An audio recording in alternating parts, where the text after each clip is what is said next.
Tiger factory. दोस्तों, कहानी की शुरुआत मलेशिया से हुई। हम गाड़ी में एक लड़की को बैठा देखते हैं। उसका नाम पिंग है, जो अपने दोस्त को लगातार आवाज दे रही थी कि वो जल्दी आ जाए। उसकी दोस्त का नाम मे है। हम देखते हैं पिंग प्रेग्नेंट है, लेकिन उसकी उम्र सिर्फ 18 साल होगी। यहाँ हमें साफ पता नहीं चल पाता है कि आखिर उसकी शादी हो गई है, और अगर नहीं हुई तो ये बच्चा किसका है। ये एक पिकअप वैन थी जो उन्हें एक पिग फार्म पर लेकर जाती, जहां वो दोनों शाम की शिफ्ट पर काम करते, जैसे कि पिग्स को नहलाना, उन्हें चारा खिलाना। वहां वो पिग्स का सेमन निकालकर स्टोर करते, जो कि ब्रीडिंग के लिए इस्तेमाल किया जाता। शायद से फार्म का मालिक बाद में इन्हीं मार्केट में बेचता होगा। वहां से काम करने के बाद दोनों दोस्त घर पर आ गए। दोनों एक ही रेंटेड अपार्टमेंट में रहते हैं। एक छोटा सा घर होगा। पिंग अपने रोज के पैसे एक टीन के डब्बे में जमा करती। शायद से वो किसी काम के लिए पैसे इकट्ठा कर रही थी, जिसकी वजह हमें साफ नहीं पता चल पाती। लेकिन आज उसकी तबीयत ठीक नहीं लग रही। उसे बहुत ज्यादा फीवर है। मैंने कहा तुम्हें दवा ले लेनी चाहिए, लेकिन पिंग उसकी बात को अनदेखा कर सोने चली गई। हम देखते हैं इस हालत में भी पिंग दिन में 2 शिफ्ट पर काम करती। पहला उस पिग फार्म पर, और दूसरा वो एक रेस्टोरेंट में बर्तन धोने का काम करती, जो कि उसकी आंट टीन के ही दोस्त का है। लेकिन यहाँ हम उसकी मजबूरी समझ नहीं पाते। आखिर उसे ऐसी कौन सी मजबूरी आन पड़ी है जो उसे ऐसी गंभीर अवस्था में भी ऐसे मेहनत भरे काम करने पड़ रहे हैं।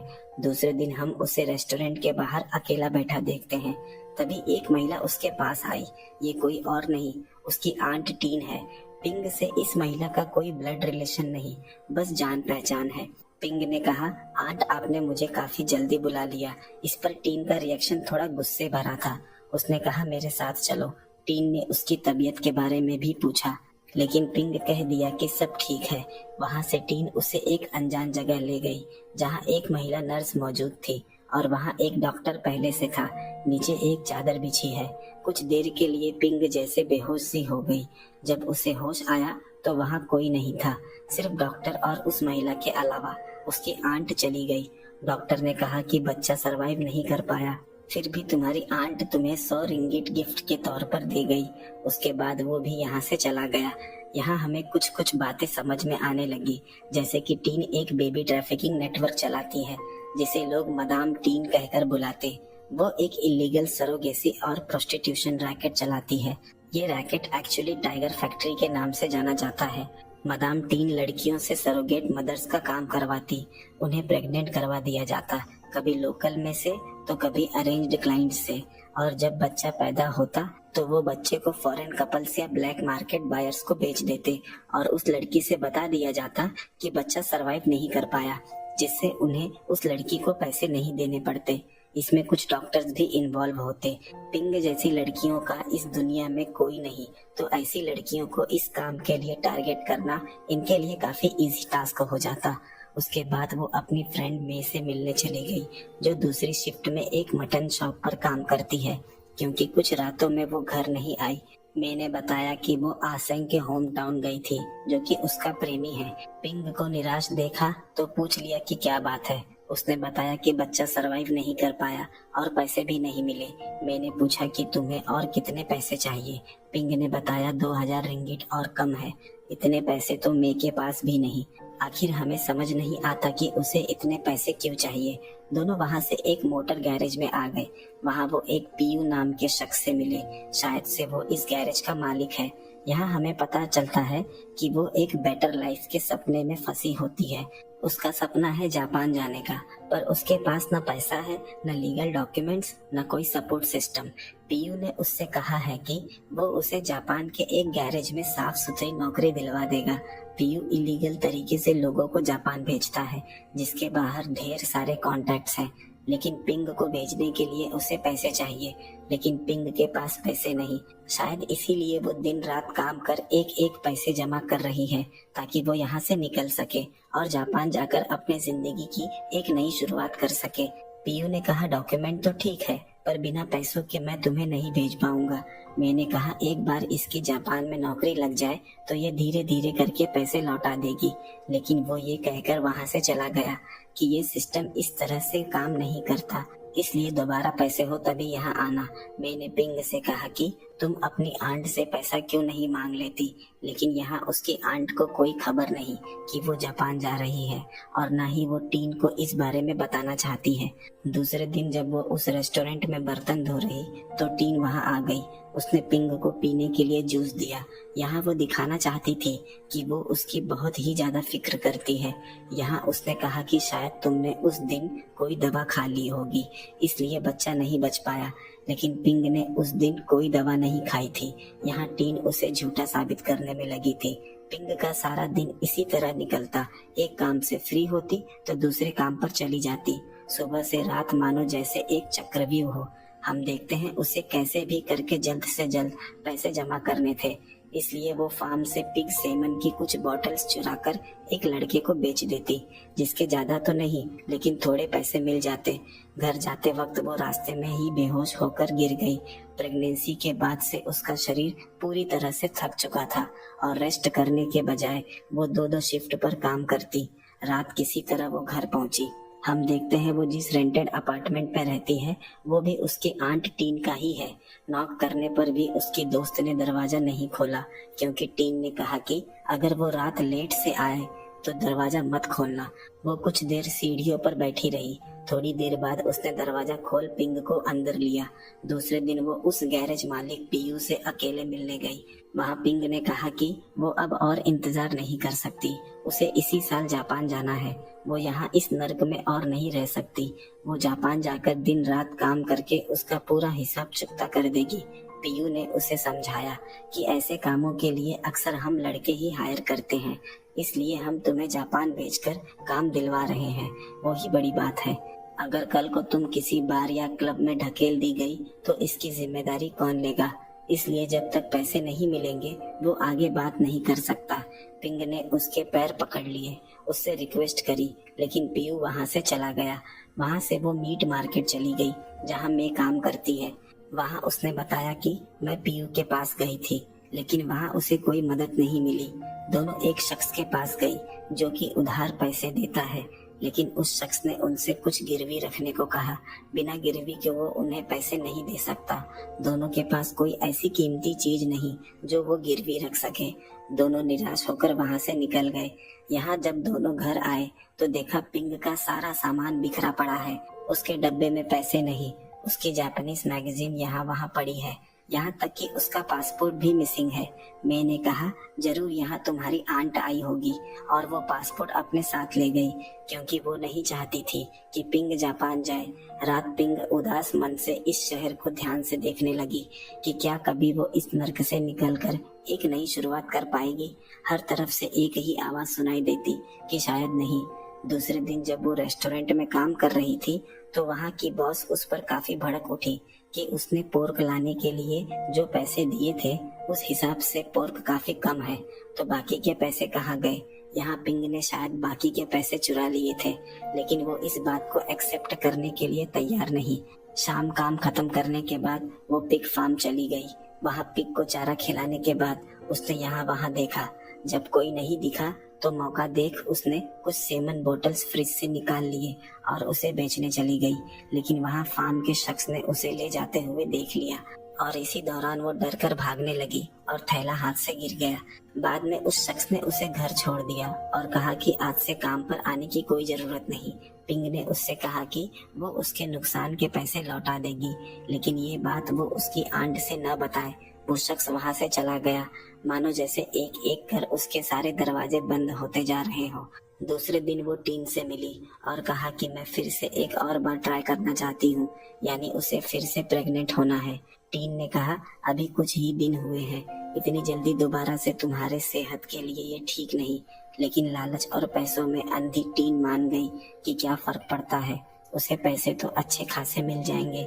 यहाँ पिंग को लगता है कि शायद इस बार बच्चा सरवाइव कर जाए, इसी के साथ उसके जापान जाने का सपना भी पूरा हो जाएगा। टीन ने उसे कुछ दवाइयाँ दिलाई ताकि वो दोबारा से प्रेगनेंसी के लिए तैयार हो सके, क्योंकि टीन के लिए ये पहली बार नहीं था। पिंग जैसी और न जाने कितनी लड़कियां उसकी जाल में फंसी हुई हैं। यहाँ पिंग ने जब उससे अपना पासपोर्ट भी मांगा तो उसने कहा कि काम हो जाने के बाद उसे पासपोर्ट मिल जाएगा। टीन उसे लेकर फिर उसी जगह गई जहाँ पहले भी पिंग को लाया गया था। यहीं से टीन अपना इलीगल सरोगेसी और बेबी ट्रैफिकिंग का नेटवर्क चलाती है, जिसका नाम टाइगर फैक्ट्री है। वहाँ कांग नाम के शख्स को बुलाया गया जो यहाँ लाई गई पिंग जैसी और लड़कियों को इम्प्रेग्नेंट करने का काम करता है, जो कि मदाम टीन के इस रैकेट का एक एक्टिव हिस्सा है। उससे कहा गया कि किसी दूसरे शख्स को बुला कर ले आओ। वहाँ एक दूसरे शख्स को बुलाया गया। पिंग उसके साथ कमरे में चली गई। पिछली बार वो ये सब कर चुकी है, उसके लिए ये कोई नई बात नहीं। थोड़ी देर बाद उस शख्स ने दरवाजा खोला और उसे एक ड्रिंक देकर कहा कि इसे 30 मिनट बाद पी लेना। पिंग के लिए ये सब किसी बुरे सपने से कम नहीं था, पर जापान जाने की एक आखिरी कोशिश जो उसे ये सब कुछ करने के लिए मजबूर कर रही है। रात वो टीन के घर गई और अपना पासपोर्ट मांगने लगी। टीन ने उसे पासपोर्ट दे दिया क्योंकि उसे पता था कि बिना पैसों के वो देश छोड़कर नहीं जा सकती। यहाँ पिंग ने कहा कि अब से वो उस रेस्टोरेंट में काम नहीं करेगी। टीन ने कहा कि तुमने फार्म का काम भी छोड़ दिया और अब ये भी तो मुमकिन नहीं। उसने कहा कि वो उस रेस्टोरेंट की ओनर से पिंग के लिए बात करेगी। कुछ दिनों बाद वो फिर से टाइगर फैक्ट्री गई। इस बार कांग के साथ उसे कमरे में भेजा गया क्योंकि पिछली बार की कोशिश नाकाम हो गई। हम देखते हैं इन लोगों को हर लड़की के साथ संबंध बनाने के पैसे मिलते, लेकिन इस बार भी सक्सेस नहीं मिली। इसी दौरान वो 2 से 3 बार वहां गई और हर बार वो कांग से ही मिलती और अब दोनों के बीच कहीं न कहीं एक अटैचमेंट बन चुका था। कांग का परिवार भी है, पत्नी और बेटा, वो भी एक बर्मीज माइग्रेंट है। आज वो उसे अपने साथ अपने घर भी ले गया। वहाँ अपनी पत्नी और अपने न्यू बॉर्न बच्चे से मिलवाया। उसके दोस्त यार भी थे। पिंग के लिए ये सब कुछ एकदम नया था। वहाँ उन्होंने एक साथ बैठ खाना भी खाया। दूसरे दिन वो अपनी आंट से मिली क्योंकि इतनी कोशिशों के बाद भी रिजल्ट 0। टीन ने कहा ये कांग में ही कुछ समस्या होगी, इसलिए उसे किसी दूसरे शख्स के साथ जाना चाहिए। यहाँ पिंग डर के साए में थी। अगर इस बार भी बच्चा सरवाइव नहीं कर पाया तो उसे पैसे नहीं मिलेंगे। इस बार टीन ने एक शख्स को पिंग के घर ही बुला लिया और काम खत्म होने के बाद उसे पैसे भी दिए क्योंकि वो और दिन बर्बाद नहीं कर सकती, क्योंकि हर बार उसे लड़कियों को काम के लिए राजी करना पड़ता था। पर इस बार शिकार खुद सामने से चलकर आया है तो कैसे छोड़ दे। अब वो उस जगह रोज कांग से मिलने जाने लगी और उसे अपनी फीलिंग के बारे में भी बताया, लेकिन कांग ने ये कहकर उसकी बात काट दी कि उसकी पत्नी और उसका परिवार है। कुछ दिन में प्रेगनेंसी चेक करने पर रिजल्ट पॉजिटिव आया। उसे लेकर वो एक शख्स के पास गई जो शायद बच्चे ट्रैफिक्ड करता है और उस शख्स से डील डन कर ली। उसने बताया अगर लड़का हुआ तो 4000 रिंगिट मिलेंगे और अगर लड़की हुई तो 2500 रिंगिट। पर पिंग के मन में वही डर कि सब कुछ ठीक हो जाए। इस बार रात वो कांग से मिली। उसने बताया कि एक बार उसकी फैमिली को यूएन कार्ड मिल जाए तो वो ऑस्ट्रेलिया चला जाएगा। पिंग ने उसे अपनी प्रेगनेंसी के बारे में बताया। कांग ने यहाँ खुलासा किया कि तुम्हारी आंट टीन बेहद ही घटिया औरत है। तुम्हारा बच्चा पिछली बार मरा नहीं था बल्कि उसे बेच दिया और तुमसे झूठ कहा कि वो मर गया क्योंकि वो टीन को काफी पहले से जानता है। टीन भी एक बर्मीज है। वो इस बात से काफी शॉक्ड हो गई और रात ही टीन के यहाँ गई। उसे बाहर आने के लिए आवाज लगाई लेकिन कोई बाहर नहीं आया। दूसरे दिन वो टीन से पैसे मांगने लगी कि आखिर बच्चा जिंदा था तो उसे उसके हिस्से के पैसे चाहिए, लेकिन टीन ने कहा कि किसी ने उससे झूठ कहा है और पिंग वहीं बैठी रोने लगी कि आखिर उसे इतना बड़ा धोखा क्यों दिया। अब उसे टीन से बेइंतहा नफरत होने लगी थी। दूसरे दिन जब वो पिंग से मिली तो उस शख्स का नाम पूछने लगी जिसने उसे ये बात बताई, लेकिन उसने टीन से कुछ नहीं बताया। लेकिन टीन बिना पता किए उसका पीछा नहीं छोड़ने वाली क्योंकि अब वो शख्स उसके रैकेट के लिए एक बड़ा खतरा था। यहाँ उसने उस शख्स का नाम पता करने के लिए पिंग को पैसों का लालच दिया जिससे वो जापान जाकर एक नई जिंदगी की शुरुआत कर सकती है। पिंग ने यहाँ कांग का नाम बता दिया। टीन ने एक शख्स को हायर किया कांग को ठिकाने लगाने के लिए। ये सब कुछ पिंग के सामने ही हो रहा था। दूसरे दिन जब वो दोनों बोट में थे तो पिंग बहाना करके वॉशरूम चली गई। उसके बाद 2 शख्स कांग को अपने साथ लेकर चले गए। यहाँ हम देखते हैं पिंग को इस बात का जरा भी गिल्ट नहीं। उसने अपने सपनों के आगे कांग को सेक्रीफाइस कर दिया, ये जानते हुए कि उसका परिवार है और वो जल्द ही ऑस्ट्रेलिया जाने वाला था। यहाँ तक कि इस घटना के बाद वो कांग के पत्नी और बच्चे से भी मिली, लेकिन उसे कुछ भी नहीं बताया। उसके बाद उस शख्स ने कांग के दोस्तों को भी धमकाकर उनसे पैसे वसूले। काम खत्म होने पर टीन ने पिंग को पैसे दे दिए, लेकिन इसकी उसे बहुत बड़ी कीमत चुकानी पड़ी। उसने स्टोर से अबॉर्शन पिल लिया और जाकर पीयू को पैसे दे दिए। उसने शाम उसे शिपयार्ड में मिलने को कहा, जहां से उसके जापान के सफर की शुरुआत होगी। शाम वो एक कार में बैठी उसी शिपयार्ड की तरफ जा रही है और कहानी इसी दृश्य के साथ खत्म हो गई। मलेशिया का इकोनॉमी साउथ ईस्ट एशिया में रिलेटिवली स्ट्रांग है। इस वजह से इंडोनेशिया, बांग्लादेश, नेपाल, म्यांमार और वियतनाम से लोग यहाँ आते हैं मजदूरी के लिए। Construction, plantation, domestic work, manufacturing जैसे सेक्टर्स में ये लोग लो पेड और हाई रिस्क जॉब्स करते हैं, जहाँ एक्सप्लॉयटेशन और ट्रैफिकिंग भी कॉमन है। बॉर्डर एरियाज खासकर साबा और सरवाक में ह्यूमन ट्रैफिकिंग नेटवर्क्स एक्टिव है। वहाँ से लोग इलीगली एंटर करते हैं या करवाए जाते हैं, जहाँ उन्हें सेक्स वर्क, फोर्स्ड लेबर या सरोगेसी में ढकेला जाता है। वुमेन माइग्रेशन का एक अलग ही एंगल है, डोमेस्टिक वर्क, केयर इंडस्ट्री या कभी कभी सेक्स ट्रैफिकिंग तक। बहुत सी यंग लड़कियां, जैसे फिल्म द टाइगर फैक्ट्री में पिंग, अपने सपनों के चक्कर में एक्सप्लॉयटेशन के बीच फंस जाती है। मलेशिया जैसी जगह जहां माइग्रेशन का एक कॉम्प्लेक्स नेटवर्क है, वहां कुछ लोग सरोगेसी और ह्यूमन ट्रैफिकिंग के नाम पर एक्सप्लॉयटेशन चलाते हैं।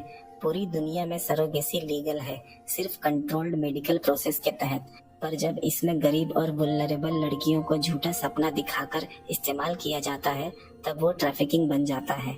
इन रैकेट्स में लड़कियों को कहीं फैक्ट्री या फार्म में रखा जाता है, उन्हें फॉरेन जॉब या बेटर लाइफ का प्रॉमिस दिया जाता है, लेकिन असल में उन्हें एक ऐसे साइकिल में डाल दिया जाता है जहां उनके शरीर का इस्तेमाल कमोडिटी की तरह होता है। बेबीज पैदा करवाना, फिर उन्हें बेच देना। गरीब और अकेली लड़कियों को एजेंट्स ढूंढ कर लाते हैं, मोस्टली ऑर्फनेजेस, स्मॉल टाउन्स या रेफ्यूजी कम्युनिटीज से। दूसरे देश से आने के बाद उनके डॉक्यूमेंट्स छीन लिए जाते हैं और उन्हें कन्फाइंड एनवायरनमेंट में रखा जाता है। जब उन्हें रियलाइज होता है कि उनके शरीर का यूज बच्चा पैदा करने के लिए हो रहा है, तब तक बहुत देर हो चुकी होती है। लोकल डॉक्टर्स और मिडल मैन मिलकर डॉक्यूमेंट्स फोर्ज करते हैं ताकि बच्चा लीगल लगे।